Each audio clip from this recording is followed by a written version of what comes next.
Alright, here is the video review for Transformers Rise of the Beasts Voyager class Optimus Primal. And I want to give a big shout out to Mike Ott at OtterMyMind on Twitter, who picked this up at their local Walmart and sent him along to me. I am super grateful because I found my Walmart did put them out, and all I found was Optimus Prime. And maybe I'll get him eventually, but I really wanted Optimus Primal. I'm a big Beast Wars fan.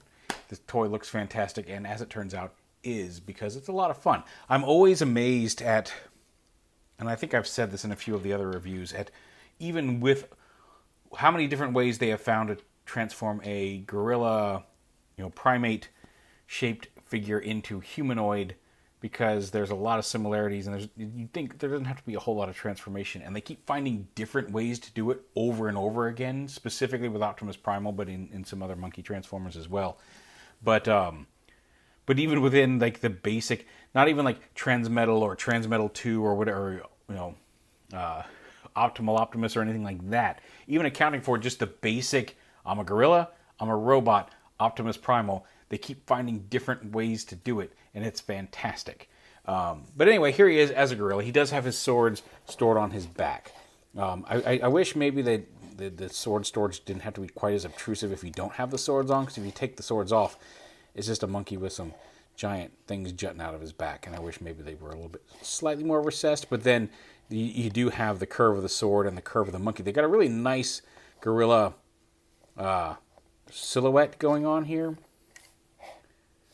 and the swords do kind of follow that. And if this were much closer, you wouldn't really be able to do it without them popping them off. So I get it. I just it's a minor complaint. Also, this is the quote mainline, like this is not the fancy Studio Series version of Primal, although we have gotten like Studio Series of Battle Trap. Do we got another Studio Series? Scourge maybe? Is he Studio Series? I don't know if he's officially out yet, but apparently there is I heard somebody saying, or I saw somebody saying, that apparently there is a leader class Primal coming in the Studio Series line. I'm really looking forward to seeing how that turns out, because he does have blue eyes instead of green, and that's about the only paint on his gorilla face. Very limited paint on this as well, but it's just the black and gunmetal, silvery bits that we've seen in the trailer. So it doesn't look like he's going to get a lot of pops of color the way that some Primals do. Like, it doesn't look like there's going to be any blue on him, unfortunately, which is fine. It's for the movie aesthetic. But anyway, he can, all over. He's really good. I like him. Cool face. He's got his head can articulate up and down all the way, and then is also on a rotational joint in there, and also it's on a ball joint. Although it's actually on a hinge. It's not a ball joint, but it can also swivel side to side as well. So it doesn't have a huge range of motion when you lift it all the way up to go side to side. But it can do it. And you can just have him like that too. If you want to have him kind of stand up more upright, you can make him do that. Although that's a little awkward.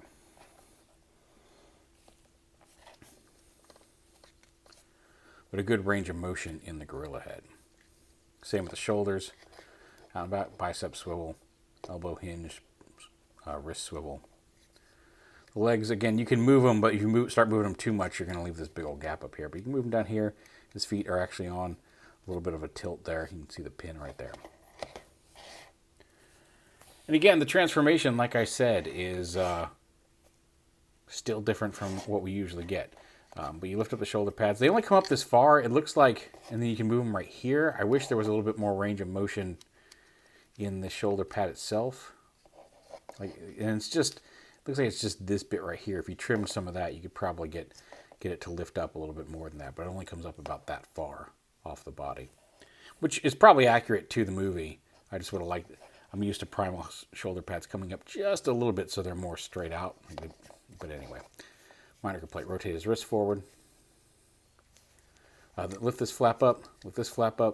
Bring his legs down. Snap them all the way forward. Like there's a dual hinge in there, so make sure that comes all the way forward. And then you lift up these little panels right here and flip out his feet, his robot feet, and then flip out the side, close that shin panel, or what will be the shin panel. Open it up, pull the feet out, close it. Like that. And rotate this whole thing around to the waist. Leave this up here. This hides under this panel. This just kind of hangs down here. His legs are done. But the torso is what's really neat here, because here's his gorilla chest. And this actually pops out a little bit and then opens up like this.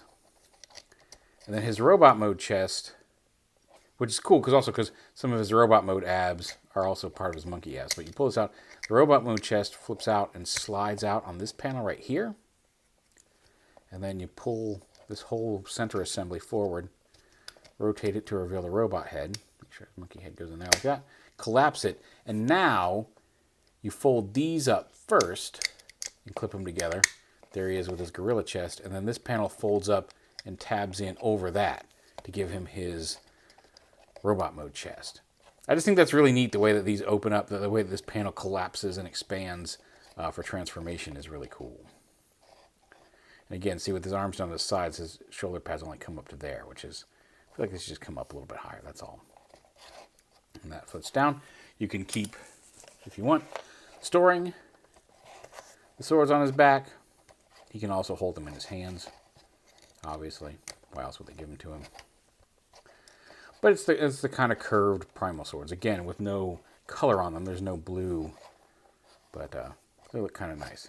He's got a ball joint head, although the shape of his cowl, like the groove back here, he's got a molding on the back of his head that kind of gets caught in that little divot back there. But he does have a ball jointed head. He's got dual hinge shoulders, bicep swivel, elbow bend. You saw the wrist swivel already. He's got waist swivel, dual hip, or I think no, it isn't a ball joint. It's a dual hinge at the hip. Dual hinge knees, so you got some movement there, and then his whole foot assembly does have some ankle tilt in it as well. If you want to, you can have him. I thought I was going to give him this gator gun, because I really like this gator gun. And I thought being a little larger, he'd look the best holding it. But I think I really like him with his swords. I think this gator gun actually does work the best with the smaller primal, simpler primal that comes with the tiger weaponizer. He's kind of built to use the weaponizers, and I think he looks the best with the Skull Cruncher gun. So it's probably going to stay with him. Also, there's a quick comparison between the two. Obviously, he has his faceplate up. He has his faceplate pulled back. But you can kind of see, again, and he has more of the traditional Optimus Primal chest design, whereas he has these plates with the Maximal symbol up there on top. And speaking of original Primal, I mean, this isn't original Primal. I could get them all out, but I'm just here with the most recent Primal. There he is with the recent Kingdom Primal. A smidge taller, a smidge bulkier overall, but roughly the same size. Although, again, here you can see how they worked in the pops of color that we just don't have on him. I would have liked if some of this was just a little bit of it. Even if it was kind of a dusty, rusty blue, kind of a faded blue, I would have liked to have seen a little bit more color there on Primal. But a lot of the shots from the movie look like it's just going to be these colors. More of them, more detailed color-wise with some more silver in bits. But I would have liked something more poppy like this. Anyway. And even though we're talking Studio Series versus just regular release, here he is with Studio Series Voyager Battle Trap. Come on, turn your head. There we go. Give you your other sword too. So yeah,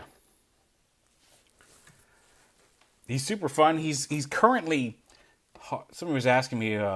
Somebody overseas is saying that they can find him pretty easily over there, and is he hard to find in the U.S.? He's kind of hard right now to find in the U.S., which is why I'm excited to have him.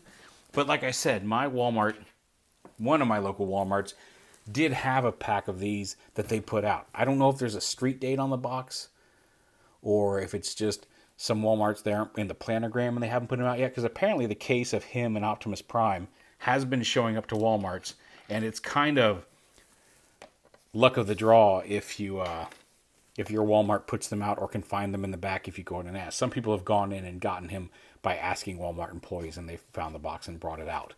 But again, it's kind of up to your local Walmart. But I feel like they will see a general release, more widespread release. So if you can't find them right now, I wouldn't worry yet. They're still just kind of starting to push out the Rise of the Beast product. So keep an eye out. But there he is. Rise of the Beast, Voyager Optimus Primal. He's very cool. I like his transformation. He's a fun little monkey. He came with me to see Guardians of the Galaxy earlier tonight, and we had a good time. We even saw him on the big screen. It was fun. Anyway, Voyager Primal, very cool. Thanks again to Mike for sending him to me. I very much appreciate it. It's super cool, and I'm glad to have him here, and I will absolutely return the favor if and when I ever can. So just let me know. Anyway, Optimus Primal, very cool.